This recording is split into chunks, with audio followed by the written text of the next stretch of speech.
My name is Adam Tyson, and I'm a retired Commission official. And I did many different jobs in the European Commission, from running the Erasmus programme to working on social inclusion and poverty.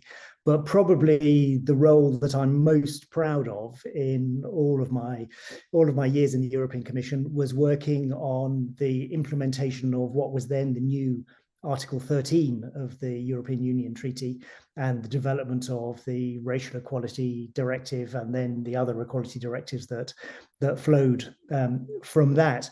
And as a Commission official who's frequently changing jobs, one of the key things that you have to do is find people who know more about the issue than you do.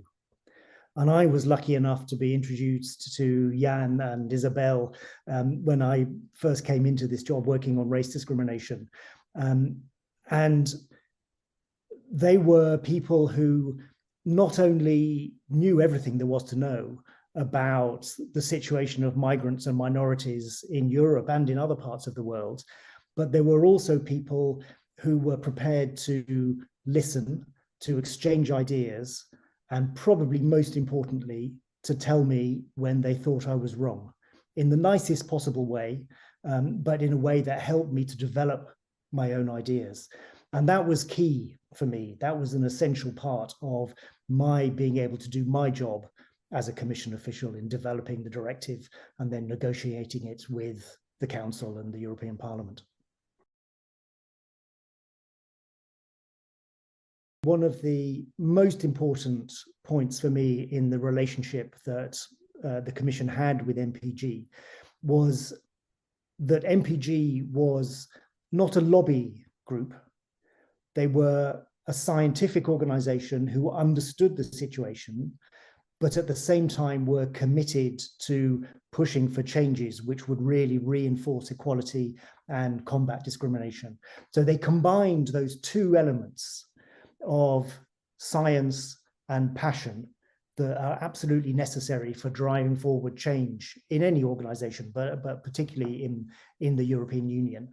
And Jan and Isabel knew everybody. You know, they knew so many people in the European Parliament, in national parliaments, in civil society, in the scientific community. And having that network enabled us together to foresee possible problems that might come up, to think about ways of getting round the obstacles, and to really push the legislation as far as we possibly could. So we knew that we were exploiting all of the political and legislative potential that existed at that time. And that was that relationship that was really essential to the success of the directive, I think. I think that one of the sort of greatest and perhaps least obvious contributions that MPG has made in the context of equality was the work that they've done with the group of legal experts on the implementation of the directives. I mean, this is behind the scenes work, never in the spotlight. It's painstaking, it's difficult.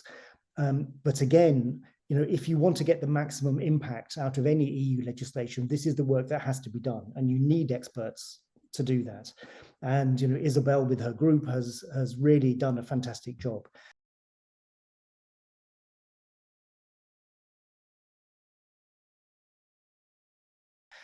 And now that we are in a political situation which is changing, for how long we don't know, but we have to work with the reality that we have, where the promotion and even the principles of diversity, equality, inclusion are all being called into question in different places around the world.